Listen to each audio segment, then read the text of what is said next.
It's never fun to ask people for money, even when they owe you. But for some businesses, that's how they get paid.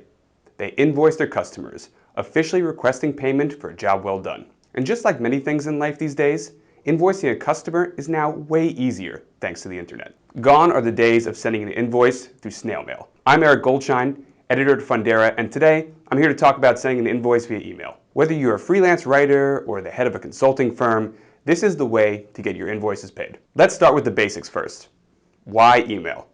Well, there are a lot of benefits to going with email over paper invoices by mail.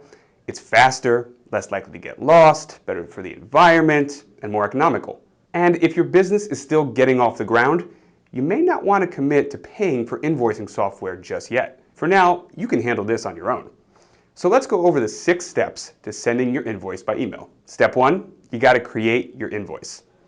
There are 3 easy ways to create an invoice. The first is to create a DIY invoice from scratch. Using Microsoft or Google Suite, create your own invoice.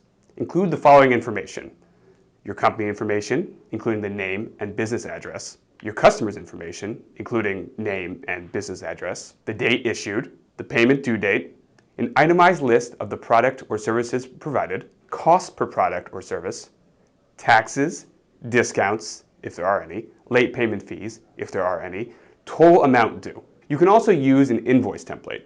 There are countless downloadable templates across the web that you can use, inputting your own information.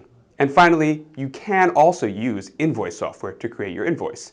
You can sometimes use the software to send invoices directly or download and attach your invoices to an email if you prefer. Step 2 is prepare your invoice for attachment. It's important to download your invoice as a PDF after you finish creating it.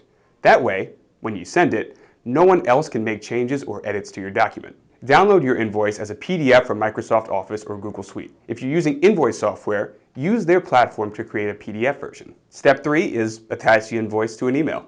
This part should be easy for anyone familiar with their email inbox.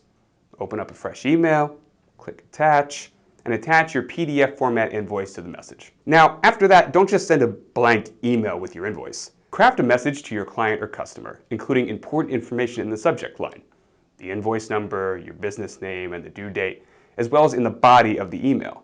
In the body of the email, include the following information in any format that suits your business: the invoice number, the total amount due, the payment due date, a brief description of the products or services rendered, and a statement that the invoice is attached. Step 4, review and send. It's always good policy to double check both your invoice and your email for any grammar, spelling, or factual errors before you hit send. Also, make sure your invoice is attached. It's easy to forget that part of the equation. Then hit send. Step 5, set reminders for yourself.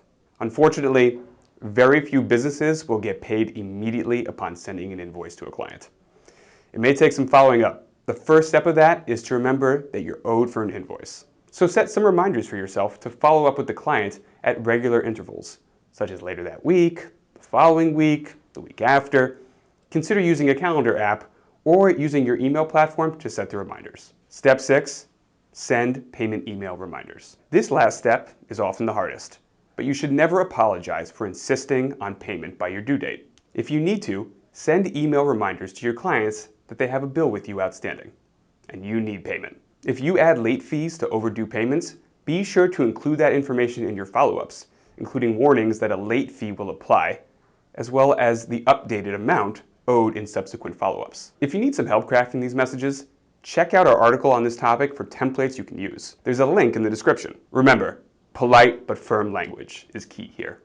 And that does it for sending an invoice by email. Hopefully you can use this information to get paid more quickly, more consistently, and with fewer headaches. As always, if you have more questions or comments, drop us a line below.